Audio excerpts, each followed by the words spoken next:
مش لازم كل ما جوزِك يشوفِك في رمضان يتخض ويقول اللهم إني صائم، عايزين بقى السنة دي نغيّر شوية، فلمّا يشوفِك يقول اللهم بارك، مش اللهم إني صائم.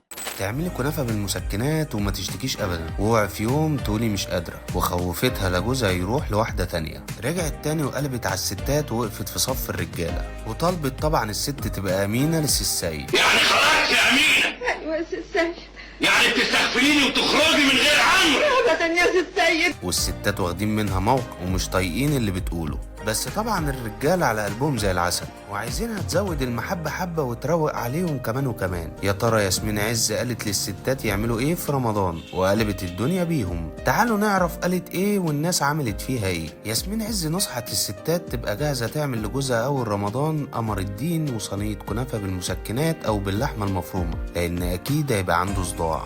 وقالت كمان للستات ان مفيش حاجه اسمها تعبانه او رجلي بتوجعني، طول ما انت عايشه وبتتنفسي لازم تشوف ابو الغضب او ابو النكد هياكل ايه النهارده. ولما اتكلمت عن السحور زودت العيار حبتين وقالت ان مفيش حاجه اسمها مش قادره اقوم، فوق يا مدام، هو مصحيك عشان تعملي السحور مش عشان يعزمك، هو عايزك تخدميه. ولكن الغريب بقى ان ياسمين عز نصحت الستات بانها تقص شعرها قصه الاسد زي مدام سماح انور. ايوه قالت كده فعلا وما سكتتش، لا ده كمان قالت ان قصه الاسد موضه السنه دي وبتدي مظهر حلو وبتجيب مع الرجاله. لكن بقى كانت المفاجاه واللي محدش عارف يستحملها منها اللي قالته للبنات اللي لسه ما اتجوزوش، وانها مستغربه ان هم لسه عايشين في بيت اهاليهم ولسه بيفطروا معاهم. وقالت ليهم ان المفروض يكونوا اتكسفوا ورمضان الجاي ما تبقيش في بيت اهلك. وحتى الحموات ما رحمتهمش وما فلتوش من تحت ايديها، وكلمت الستات عن حمواتهم وان عمر حالهم ما هيتصلح معاهم ابدا. والرجاله اتبسطوا بيها قوي لما نصحت الستات يهدوا العصبيه مع الرجاله في رمضان،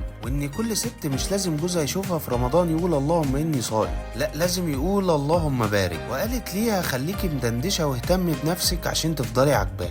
وكلهم زعلانين منها وشايفين انها بتقوي الرجاله عليهم، ودي بقى حاجه ما ترضيش ربنا عشان مطلعاهم طول الوقت ملايكه والستات هي اللي مفتريه. ورغم انها جت في فتره وقررت انها ترضى عن الستات وتدافع عنهم ضد الرجاله، بس الموضوع ما كملش كتير والستات ما عرفتش تصدق اللي هي بتقوله، والموضوع باظ رغم انها حاولت حوالي شهر. بس للأسف ياسمين كانت خسرت الستات تماما، فرجعت تاني تحامل الفرعون الصغير على حساب الست. وكان كلامها عن الجواز والانفصال كمان مستفز لناس كتير، وبالذات لما وصفت الست بأنها إبراهيم الأبيض. بعتني بكام يا صاحبي؟